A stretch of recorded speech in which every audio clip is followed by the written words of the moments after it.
The door hissed open with a sound too dramatic for such a small cabin. A human diplomat stepped in, suitcase clutched like a lifeline. He had been promised diplomatic accommodations. Instead, the cramped quarters looked more like the inside of a storage crate, 2 bunks, 1 desk, a ceiling light that flickered in protest at existing. And on the lower bunk sat her. For the color of burning embers, ears twitching, golden eyes narrowing the instant he lingered too long. She was Vulpine, sleek and razor-edged, tail swishing with impatient rhythm. The rumors hadn't done her justice. They'd said fox-like, but they'd failed to mention dangerous, exotic, distracting. He froze. He stared. He tried not to, failed miserably. Her lip curled, fangs flashing like polished ivory. "Keep staring," she growled, voice low, almost purring, "and I'll bite." He swallowed. His throat squeaked like an unoiled hinge. "That's a very aggressive welcome." "It wasn't a welcome," she snapped. Her ears flicked forward, reading every twitch in his expression. "It was a warning." But her voice had that layered quality, like the words meant more than one thing, like she wanted him to guess which one. He thought about replying with something diplomatic, professional. Instead, his mouth betrayed him. "Depends where you bite." Her ears shot up. Then her laugh burst out, sharp and sudden, tail thumping the mattress. "Oh, so the human has teeth of his own. Good. I'd hate to share quarters with prey." "Prey? That's not. Look, this is supposed to be a peaceful cultural exchange. I'm a diplomat, not your dinner." "Then don't look at me like a menu." She rose from the bunk in one smooth, unsettlingly graceful movement. She wasn't taller than him, not quite, but her presence pressed close, predatory, testing. He backed up a step, suitcase bumping the wall. "Sorry, you're just different. I've never seen anyone quite like you." "Different," she echoed, head tilting, fangs catching the flickering light. "That's what humans say when they want to stare without guilt. Don't think I don't know the trick." He raised his hands in surrender. "Fine, guilty as charged. You're fascinating." "There, I said it." Her tail curled with smug amusement. "Fascination is dangerous. On my world, staring is a prelude to challenge. A stare says, 'I want what you got.'" Or, her golden eyes narrowed, lingering over him in deliberate mimicry. "I want you." His ears burned. "We don't really have that custom. Staring usually just means curiosity. Or attraction. Sometimes both. Sometimes awkwardly both." She laughed again, this time softer, almost musical. "At least you're honest. Most humans I've met stumble, sweat, and pretend they weren't ogling my ears." He glanced at her ears before he could stop himself. "They are very symmetrical." Her eyes glinted. "Symmetrical? That's the best your diplomatic training gives you." "Sorry, I usually compliment trade agreements, not body parts." "Then practice." She stepped closer, tail brushing his leg just enough to make him freeze. "Say something better. Convince me not to shred you for your staring." His mind raced.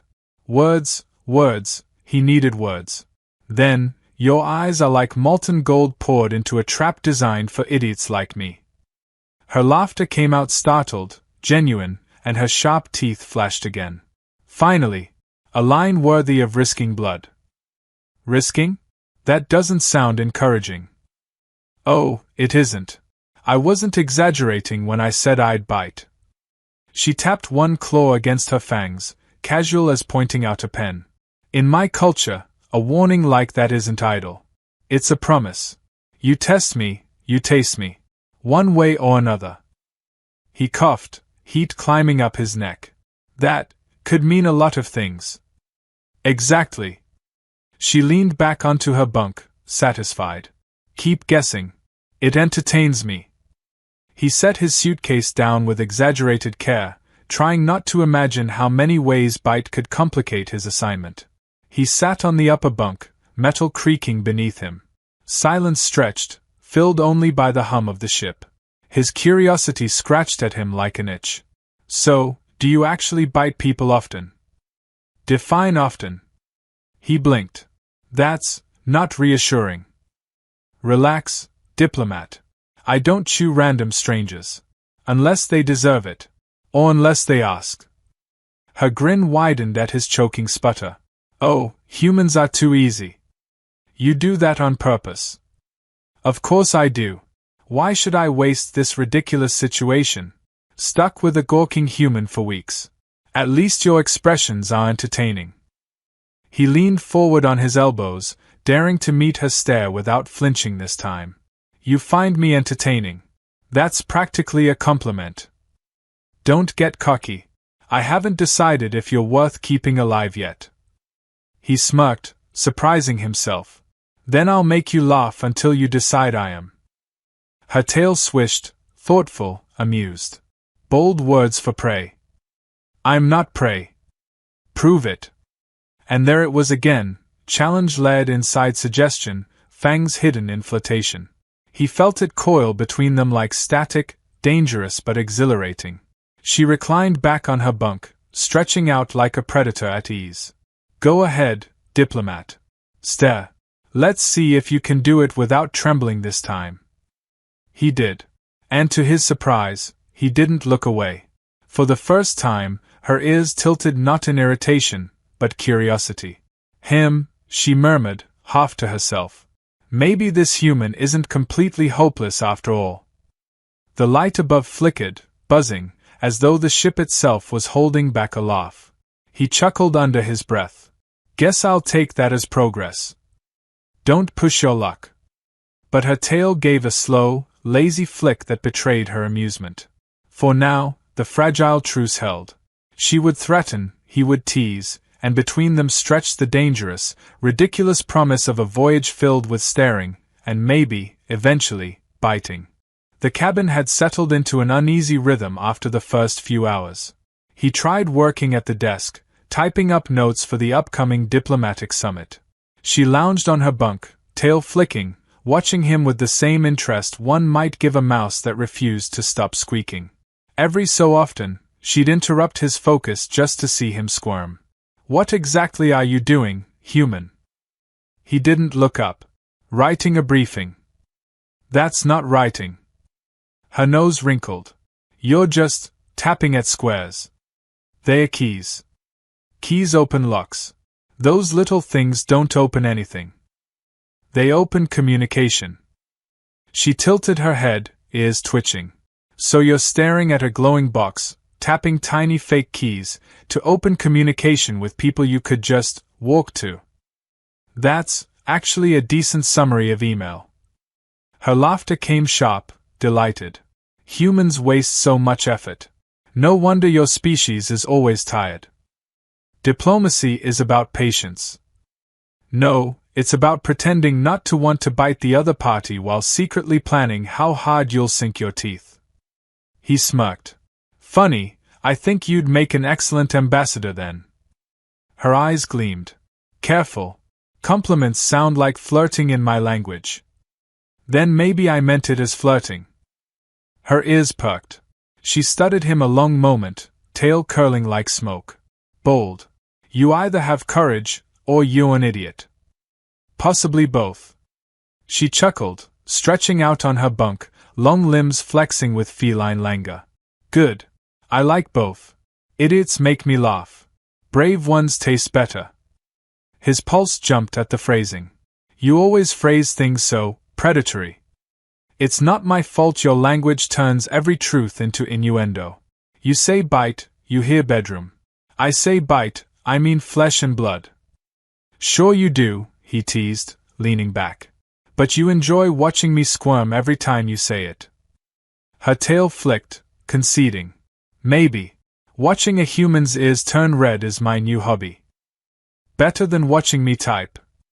Everything is better than watching you type. Later, when he went to the tiny bathroom, the ship's plumbing betrayed him with a long, unholy groan as he flushed. When he emerged, she was grinning like a predator with a punchline. Your water cave just screamed. Did you anger it?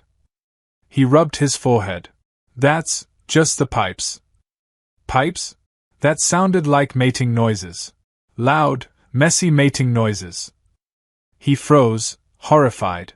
It's plumbing. She leaned forward, eyes sparkling. So humans call their lovers plumbing? Very functional. He groaned, dragging a hand over his face. I hate this conversation. She grinned wider, sharp teeth flashing. I love it. Do all your bodily functions come with sound effects? No wonder your species never wins wars, you're too busy moaning at your toilets. It wasn't, he stopped, realizing he'd lost the argument the moment it started. He sat back at the desk, muttering, this is torture. Torture, she purred. Oh no, diplomat. Torture comes later. When I actually bite. His cheeks burned, and he focused on his notes with the desperation of a drowning man clinging to driftwood. A few hours later, he tried exercising to clear his head. Push-ups, sit-ups, stretches, the routine of someone used to keeping nerves steady.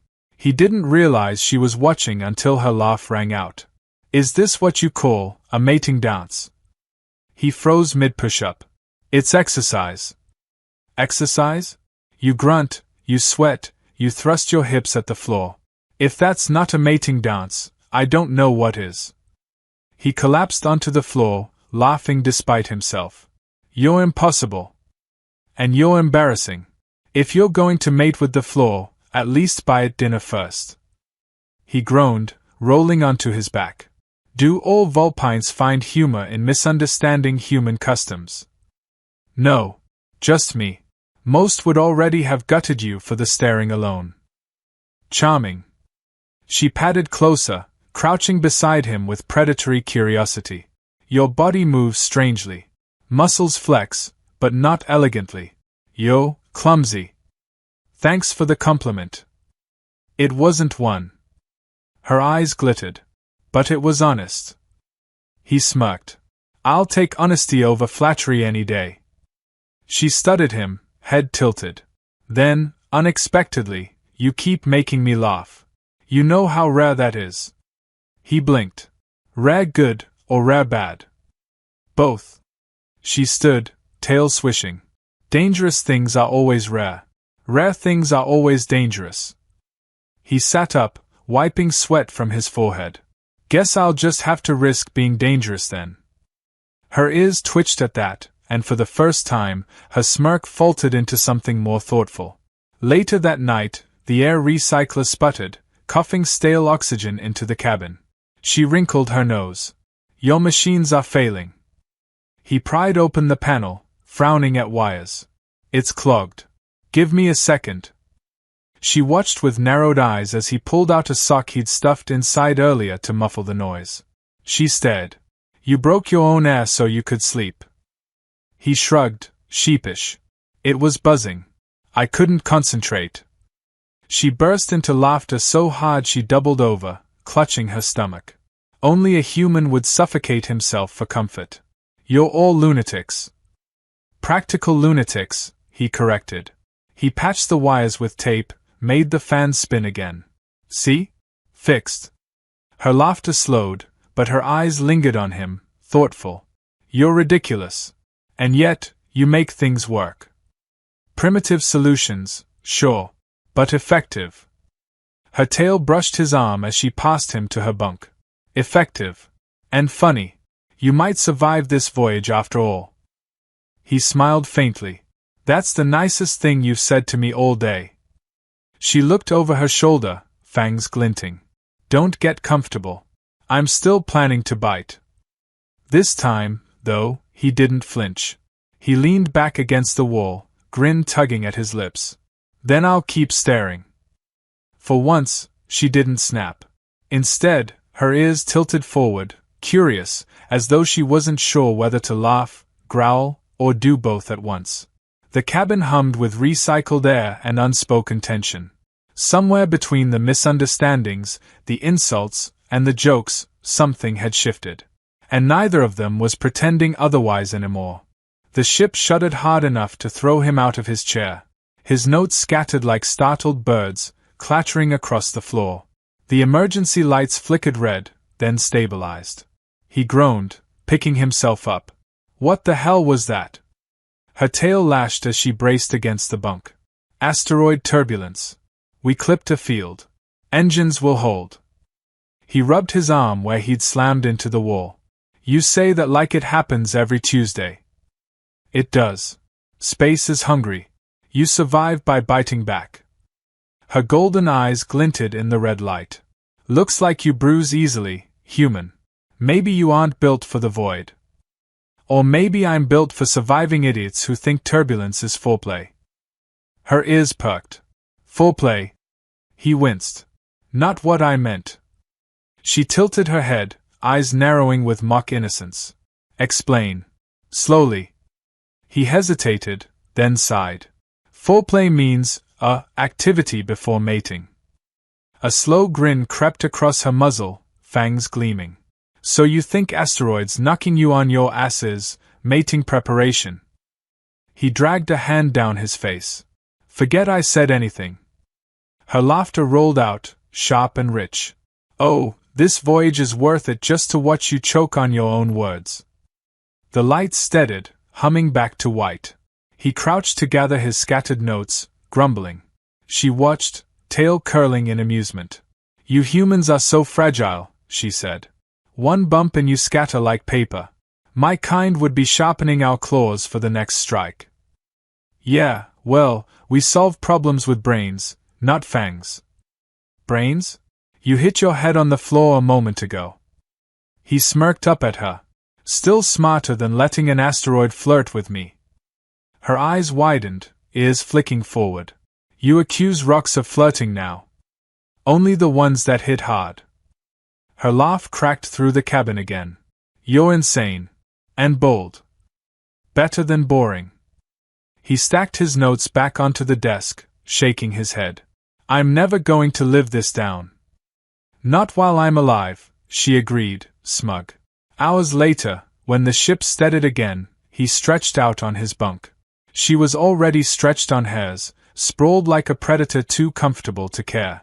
His eyes drifted before he could stop them, over her tail, her ears, the sharp line of her jaw. Her voice cut through the silence. Keep staring. He froze. And I'll bite. But this time, there was no threat in her tone, only challenge, threaded with something heavier. He swallowed, forcing a grin. I should really stop testing my luck. You should. Her gaze locked onto his. But you won't. He didn't look away. For once, he let the silence stretch, unbroken, daring her. Her ears flicked. Then, with a movement too quick to track, she was off her bunk, across the small gap, and in his space. He had just enough time to blink before she caught his hand in hers, claws grazing his skin. Last warning, she murmured. He didn't flinch. Then do it. Her grin sharpened. And she bit. Not deep, not bloody, just enough pressure of fangs against his hand to send every nerve sparking. He sucked in a breath. You, damn it, that actually hurt. Good. She released him, licking one fang with deliberate slowness. Now you're mine. He blinked. Excuse me. Claiming bite. She leaned back, casual as if explaining the weather. On my world, a nip to the hand marks a mate. You belong to me now. He gaped. You can't just, what? I didn't agree to. Her eyes danced with cruel amusement. You didn't look away. That was agreement. That's not how diplomacy works. That's exactly how it works, she countered. You stare, you submit, you're bitten, you're bound. Efficient. None of this ridiculous human ritual with flowers and dinners. He rubbed his hand, heat climbing his neck. We call that romance. Romance. She tasted the word like it was exotic spice. Romance sounds like wasted time. It's called building a connection. I already built one. With my teeth. He sputtered, half outraged, half something else. That's, you can't just claim me like property. Her tail flicked. I didn't claim property. I claimed a mate. That's somehow worse. She laughed, throwing her head back. Oh, human, you're priceless. Do you always panic this much after being kissed? That was not a kiss. Biting is kissing, she purred. At least, when it's done right. He froze, every clever retort evaporating. You're messing with me. Am I? She leaned closer again, golden eyes glinting. Do you want me to bite somewhere else? More convincingly. His ears went red so fast he was sure steam would pour out. That's not, you can't just. Say yes, she teased, teeth flashing, and you'll find out where the next bite goes. He groaned, covering his face with his hand. This is the most unprofessional diplomatic assignment in history. And the most fun. Her tail brushed his leg again, deliberate. Admit it. He peeked at her through his fingers, reluctantly smiling. Maybe a little. Good. I'd hate to think I wasted a bite on someone humorless. His pulse hammered as he met her gaze again. So, what happens now? Am I supposed to, call you my wife? She smirked.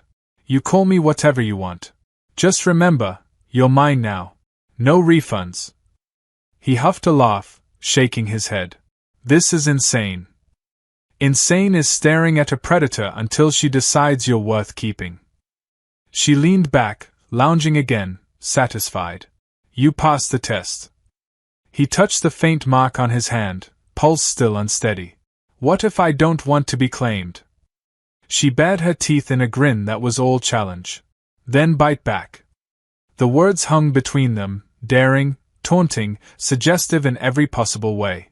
For once, he didn't argue. He only smiled, slow and dangerous.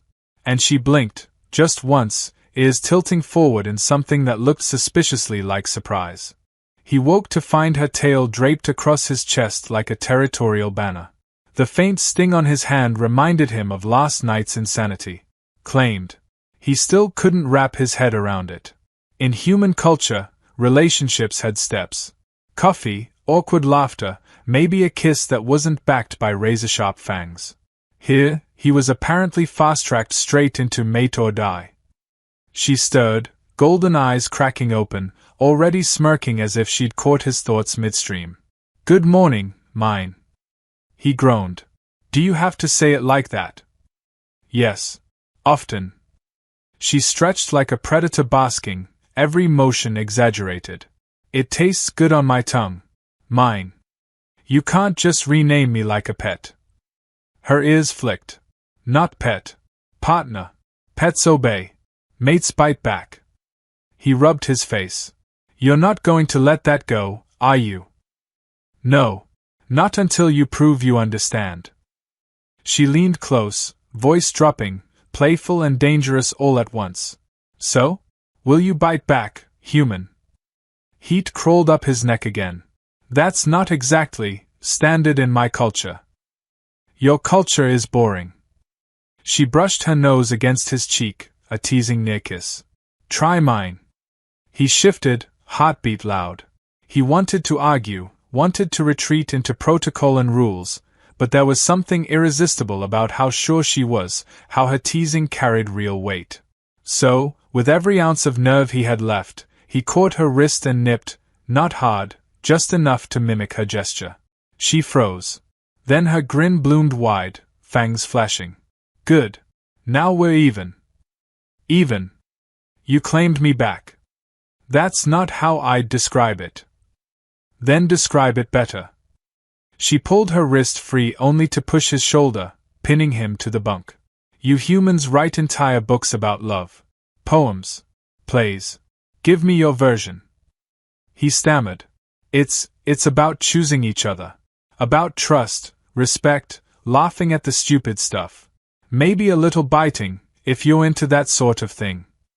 She laughed, sharp and warm. You make it sound like battle with softer words. In a way, it is. He met her gaze, steadier now. But it's not about owning. It's about wanting to stay, even when you don't have to. Her ears twitched, amusement giving way to something softer, something less guarded. She tilted her head, studying him. Strange. You make me think I want both. The bite and the choice. Maybe you can have both, he said quietly. For the first time, She looked away, tail flicking uncertainly. Then, with a sharp shake of her head, she snapped back to her usual grin. Dangerous words, human. You'll regret them. I'll take my chances. Their banter was cut short by the intercom crackling.